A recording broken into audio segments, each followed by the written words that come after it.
Manchmal fragen uns die Leute, ob wir einen Katzentest machen können, weil die Leute gerne testen möchten, ob ihre Katzen mit Hunden verträglich sind. Augenblick.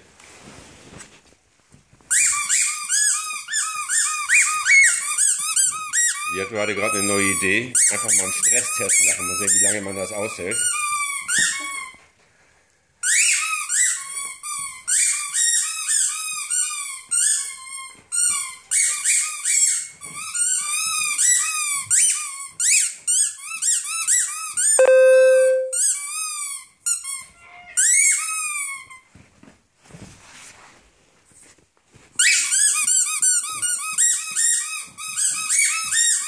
Der ist total durchgeknallt.